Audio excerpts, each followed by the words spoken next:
Morning.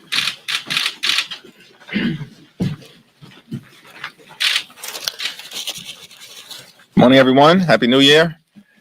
Thanks for being here. We had our first in-person and hybrid caucus meeting of the year. It was good to see everyone who was back in town for our first full week of the second session of the 117th Congress. Democrats are looking forward to continuing to deliver for the American people, to get things done, to work on the economy and inflation, continue to create millions of good paying jobs as we have done, but also, of course, to defend our democracy.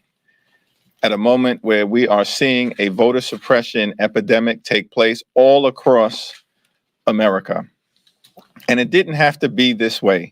We just marked the 1-year anniversary of the January 6th insurrection. We know that was a violent attack on the Capitol, the Congress, the Constitution, and the country, incited by the former twice impeached so-called president of the United States of America. It was an inflection point in our country and for our democracy. Democracy did prevail that day. The peaceful transfer of power subsequently prevailed on January 20th of 2021. But instead of running toward democracy, which reasonable people on the other side of the aisle should have done, the vast majority of them have run away from our democracy. That's why it's under assault. The pillar of our democracy, of course, is the constitutionally protected right to vote. The ability of the American people to determine who should represent their interests at all levels of government. That is what government of the people, by the people, and for the people is all about. That is the principle that Joe Biden is in Georgia today defending. That is what the Freedom to Vote Act that has been authored by Joe Manchin is all about. That is what the John Robert Lewis Voting Rights Advancement Act is all about. And when did voting rights become such a partisan thing? Part of the Republicans' electoral strategy, their invidious quest for power. When did that happen? Because for the vast majority of the decades following the Voting Rights Act, initially signed into law in 1965, voting outside of the Deep South was largely something that was embraced by both parties. In fact, every time the Voting Rights Act was reauthorized and signed back into law, it occurred 4 times. It was signed back into law by a Republican president. 1970, Richard Nixon, of all people. 1975, Gerald Ford. 1982, Ronald Reagan. 2006, George W. Bush. What happened? Was it the election of Barack Obama? What happened? The voting rights now is a partisan thing. And Republicans are largely allergic to the notion of one person, one vote, intent on suppressing the ability of people, particularly in certain communities of color, to participate in our democracy. And so we understand the stakes are very high. And we're thankful that there's going to be movement over the next few days and activity in the Senate. We support that fully. And no matter what it takes, we're going to defend our democracy. We're going to protect the right to vote. We're going to continue America's long, necessary, and majestic march toward a more perfect union. I yield now to our Vice Chair, Pete Aguilar. Thank you, Mr. Chairman. Happy New Year. As the chairman mentioned, the House Democratic Caucus is completely supportive of efforts to protect our democracy. We saw and my work on the January 6th committee, we've seen what this means. We've seen how important and fragile our democracy is, and we remain committed to continue to work to protect it at each and every turn. I look forward to my continued work with my colleagues in a nonpartisan way on that committee, and our work as House Democrats to ensure that we strengthen the pillars of our democracy, support and lift up the work that is going on in the Senate, and ensure that every individual has a right and has a protection to vote. Thank you, Mr. Chairman. Thank you, Pete. Questions? I would like to ask about voting rights. So there's some news coming out that there's a potential that this voting rights bill may fail in the Senate. Bipartisan group is working on a more modest version. I'm wondering if Democrats in the House would be willing to push through something more modest just for the sake of trying to push forward the voting rights agenda. Well, at this point, I support, and I believe every single member of the House Democratic Caucus supports the Freedom to Vote Act authored by Senator Joe Manchin and the John Robert Lewis Voting Rights Advancement Act that will repair the damage that was done by the Supreme Court to voting rights in 2013 with the Shelby County versus Holder decision, a terrible decision that will go down in history like some other decisions that the Supreme Court has issued around Dred Scott, Plessy versus Ferguson, and things of that nature. And so, as far as I'm concerned, the two pieces of voting rights legislation that are live in the Senate are what the Senate should move on. Can I follow up real quick on that? If there was a bill that came out that had some bipartisan things, like just a less pieces of legislation, maybe it removed the mail-in ballots, but it kept the extended period for the extended early voting period. Would you support that, or what must be in a piece of legislation that you guys like? What's a deal breaker for you guys in the House? There. Well, I don't want to comment on anything other than the bills that we believe right now are necessary to defend our democracy. If we reach a point in time where the Senate, for whatever the reason, is unable to break through the filibuster, which they should deal with, and invoke cloture, then I'm happy at that point in time to evaluate what the other alternatives are, but we're not at that point right now. Alternate both sides. Thank you. Speaker Pelosi in December rejected the idea of a stock trading ban for members of Congress and their spouses, citing the fact that we're a free market. But this is an idea that has between 67 and 76% support, depending on what poll you look at. And Punchbowl News did report this morning that Leader McCarthy is at least interested in the idea. And so I'm wondering, do you support banning members of Congress and their spouses from trading stocks? And do you think that this is something that Democrats as a whole can get behind, given the implications for ethics, given what the proponents of that say about its importance to democracy, and despite Pelosi's opposition? I support continuing to make sure that everyone complies with the law as it is right now. And we're always open to ideas that members put into the public domain moving forward. However, with respect to Kevin McCarthy, does anyone take this guy seriously on any issue, particularly as it relates to ethics? Like, we passed H.R. 1. That is a massive, historic democracy reform bill to deal with a whole host of issues: voting reform, lobbying reform, electoral reform, campaign finance reform. And he was a hard no.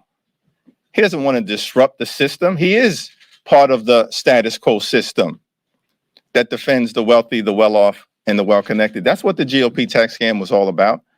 So, of course, we're always open to any ideas that reasonable members put into the public domain. But we certainly aren't going to be lectured on ethics by Kevin McCarthy, of all people. Well, shouldn't you all get behind this idea then? We're happy to. I'm unfamiliar with the legislation. It hasn't been presented to me. No member has talked to me about it. And of course, I'm open to having any conversations with any members. Go to the back. Mr. Chair, thank you. I know you put out a letter to some of your colleagues announcing that you're canceling the Democratic retreat for next month. Postponing. Pardon me? Postponing. Postponing. Well, But still, it out of concern, for the pandemic, but, given that you've got, 60 plus members who, want to vote by proxy, the case count that's increasing here in Congress, how concerned are you about being able to get your work done, especially when we're looking at other industries across this country that are being impacted by shortages right now? Well, we're going to continue to get our work done. And that is our commitment to the American people. And we've done it all the way through this deadly, once in a century pandemic. The Capitol Hill physician provided us with guidance as it relates to a large gathering at this particular point in time. We received that guidance and have acted upon it. But we certainly intend to reschedule the in-person Democratic Issues Conference. There's so much for us to discuss as a family, and we look forward to that taking place. In terms of continuing to get our work done, I think President Biden has an incredible record to be proud of. 6.4 million jobs created in the last year. That's more than any first year of a president in American history, and more jobs that have been created in any year in the last 8 decades. The unemployment rate is now down to 3.9%. At the same time, wages are up. And I believe it's about 84% of the jobs that were lost as a result of the pandemic have been regained. Is there still work to do? Yes. But I think President Biden, House Democrats, Senate Democrats have already demonstrated our ability to continue to get work done in an incredible way for the people and to deliver for everyday Americans. Pete? Mr. Jeffries, 36 million households were getting child tax credit payments every month. They won't this month. Are Democrats considering anything separate from Build Back Better to get that policy continued? Well, I want to yield to Pete on this, who's been very involved and sits on the Appropriations Committee. But it's my hope and expectation that we are going to be able to arrive at an agreement with the Senate, including Joe Manchin and Kirsten Sinema, around a Build Back Better Act that creates good paying jobs, that preserves the child tax credit, that addresses the climate crisis, and that lowers costs, lowers housing costs, healthcare costs, lowers the high price of life-saving prescription drugs, particularly insulin, but a whole host of other drugs, and really delivers, for the American people. Those conversations, as I understand it, are ongoing amongst the Senate colleagues and with the White House. We, of course, are supportive of that, and it's my expectation that we're going to be able to get something done. The child tax credit was instrumental to lifting families out of poverty, and it's a key program within Build Back Better. The House did our part in sending that over to the Senate. We encourage our Senate colleagues, and we have been vocal about this, especially about this proposal, because it affects children and families and because of the benefits that it's led to over the last 6 months. But on the 15th of this month, we understand that families won't receive that benefit. And we encourage the Senate to come back to the table to work through this and to ensure that those families receive the benefits they need. As the chairman mentioned, Build Back Better is about lowering prescription drug costs, lowering costs to families, healthcare. All of those pieces are so instrumental to everyday Americans, and it's what the policy and the proposal was built to do. And we want it continued, especially this provision. Thanks. Hey, Mr. Jeffries, Joe Manchin just said he's not sure he's going to be able to watch the president's speech today. Stacey Abrams isn't attending. Your fellow Democrats concerned this speech is not set up to change hearts and minds the way it might need to? Well, I think that it's appropriate that the president is leaning in to this issue in a variety of different ways, including traveling to Georgia, the heart of Dixie, a place that John Lewis called home, to talk about the importance of the Freedom to Vote Act, the John Robert Lewis Voting Rights Advancement Act, and this principle of one person, one vote, government of the people, by the people, and for the people. The president has the largest megaphone of anyone in the world. And I embrace the fact that he is using it to talk about voting rights. I have a foreign relations question. So we just heard from Whip Scalise, who was talking about if they take the majority, which I know you probably don't want to think about that, but if they did, they'd focus more on holding China accountable. You guys have passed some legislation. Biden signed the Forced Labor Prevention Act. Do you think that more needs to be done to hold China accountable? And if so, what do you think needs to be done? Well, I think as President Biden has made clear, China is an adversary, a geopolitical adversary, certainly economically, and, in other strategic ways across the world. President Biden spoke to that in a very clear-throated way when he came to talk to a joint session of Congress last year. I expect that he will continue to lay out a vision for dealing with the China issue. And I look forward to that vision. I don't want to get out ahead of it, but I believe we've already acted in certain important ways, including making sure that we invest in our infrastructure here in America in a meaningful, comprehensive, transformational way that will allow us not just to compete with China, but to own the 21st century economy, particularly by having a first-class infrastructure. They were running circles around us in terms of infrastructure. And in the previous 4 years, we had infrastructure week. Every other week, Donald Trump couldn't get a single road fixed. But Joe Biden will now make sure, as a result of this bipartisan infrastructure agreement, that we will have the best infrastructure in the world. And certainly that puts us in a strong position in terms of competing with China. Congressman, something a little more local. There's been some pushback to the Manhattan DA's new policy that would include instructions to his prosecutors to stop seeking prison sentences for many crimes and to downgrade felony charges to cases including armed robberies and drug dealing.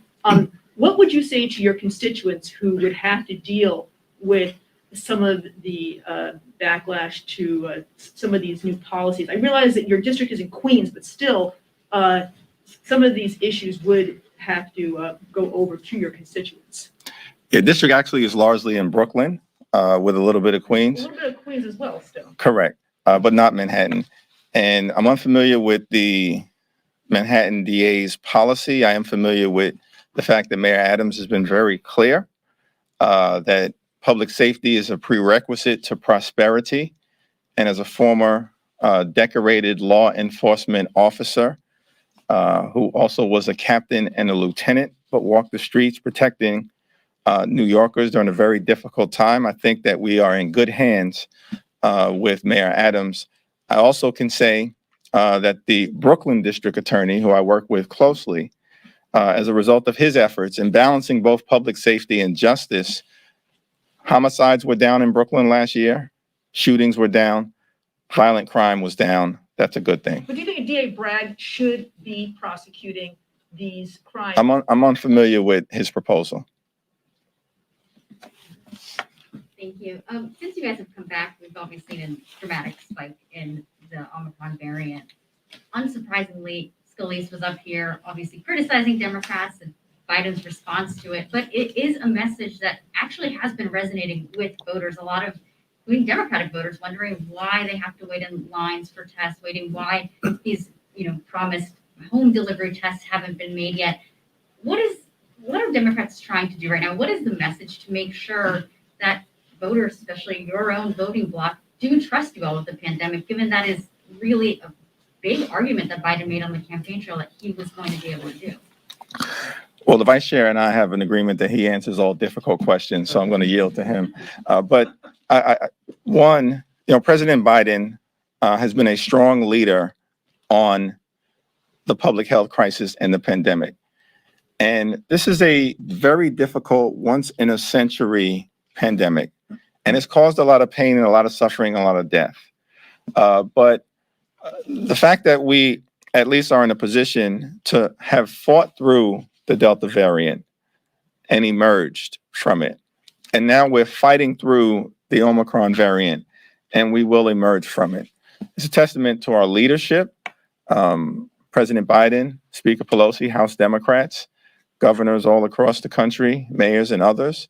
But it's a testament to the resilience of the American people.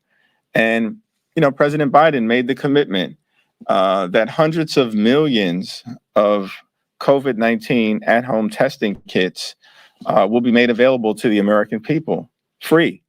And that has happened. I've seen it in my own community, and I know it's happening in communities all across the country.